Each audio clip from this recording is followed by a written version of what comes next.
Stage پر فقیر محمد کا نام پکارا گیا تو وہ آہستہ سے اٹھ کر اسٹیج کی طرف چل دیا۔ فقیر محمد شکل سے بھی فقیر ہی لگتا تھا، غربت اس کے چہرے پہ گویا چسپاں تھی۔ ایک مل میں کام کرتا تھا اور تنخواہ کی قرض پی جایا کرتا تھا، تھوڑا بہت گھر دے دیتا، تنخواہ میں گزارا کہاں ہوتا تھا، تو کبھی کسی سے تو کبھی کسی سے ادھار مانگتا تھا۔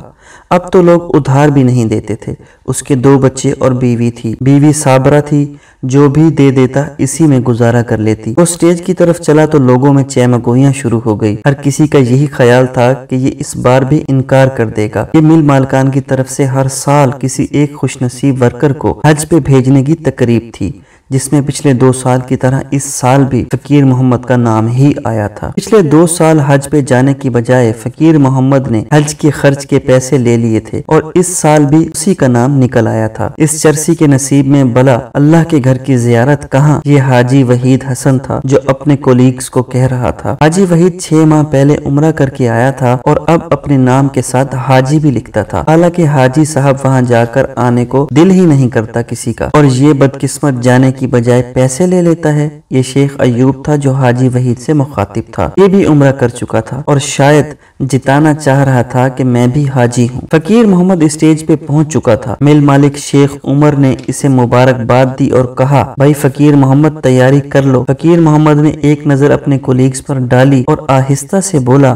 میں حج پر نہیں جاؤں گا، مجھے پیسے دے دیں۔ وہاں موجود تمام لوگوں کو شاید اسی جواب کی توقع تھی، کسی کے چہرے پر بھی حیرانی نہیں تھی۔ شیخ عمر ذرا سا مسکرائے اور بولے، اس دفعہ تو ہر صورت تمہیں حج پہ جانا ہی ہوگا فقیر محمد۔ جناب میں کیا کروں گا حج پہ جا کے، آپ مجھے پیسے دے دیں۔ فقیر محمد نے دھیمی سی آواز میں کہا، نہیں فقیر محمد، اس بار تمہیں حج پہ جانا ہی ہوگا۔ شیخ عمر بھی گویا اسے بھیجنے کا تہیہ کر چکے تھے، مگر فقیر محمد کا ایک ہی جواب تھا، جناب میں کیا کروں گا جا کر، میں گناہگار آدمی ہوں، چرسی ہوں، میرا کیا کام وہاں، اور ویسے بھی صاحب مجھے پیسوں کی ضرورت ہے۔ ٹھیک، اگر تم حج پر جاؤ تو پورے سال کی تنخواہ بونس کے طور پر دوں گا۔ شیخ عمر نے آفر کی تو فقیر محمد کی آنکھوں میں چمک سی آ گئی، کہنے لگا، ٹھیک ہے صاحب میں راضی ہوں۔ شیخ عمر بولے، دیکھو 3 سال سے مسلسل تمہارا ہی نام نکل رہا ہے اور جا نہیں رہے، اللہ پاک ہر صورت تمہیں بلانا چاہ رہا ہے۔ روانگی کا دن آ گیا، سال کی تنخواہ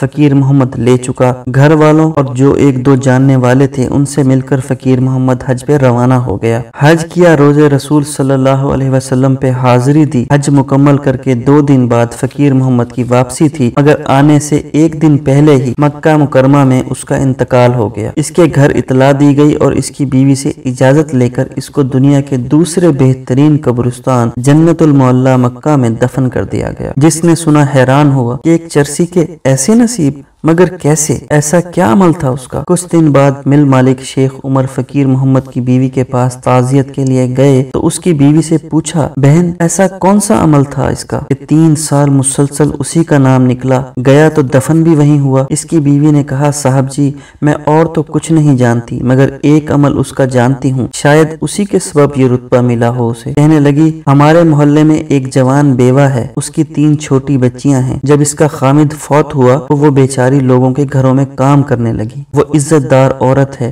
اور یہ بھیڑیوں کا معاشرہ، ہر جگہ اسے لوگوں کی ہوس کی وجہ سے کام چھوڑنا پڑا۔ اس نے بھوک قبول کر لی مگر عزت کا سودا نہیں کیا۔ میرے خامد کو پتا چلا تو اس نے اس بیوہ عورت کو اپنی بہن بنا لیا اور اس کے گھر کا سارا خرچ دینے لگا۔ میرے شوہر کی تنخواہ میں 2 گھروں کا گزارا مشکل تھا اور وہ نشہ بھی کرتا تھا۔ وہ ادھار لے کر جیسے بھی کسی سے لوٹ کھسوٹ کر اس کو خرچہ ضرور دیتا تھا۔ 2 بار حج پہ نہ جانے کی وجہ بھی یہی تھی کہ پیچھے اس بیوہ عورت اور اس کی بچیوں کا خیال کون رکھتا۔ اس نے 2 بار حج کے پیسے لے کر بھی ان کو ہی دیے اور کچھ مجھے۔ وہ اس بار نہیں جاتا اگر آپ اسے پورے سال کی تنخواہ نہ دیتے۔ اس نے پیسے لے کر کچھ گھر کا سامان لیا اور کچھ اس عورت کو لے کر دیا۔ اب وہ حج پہ گیا۔ شیخ عمر کا دل چاہ رہا تھا کہ فقیر محمد اس کے سامنے ہوتا تو وہ اس کے ہاتھ چومتا۔ وہاں سے وہ اس بیوہ عورت کے گھر گئے۔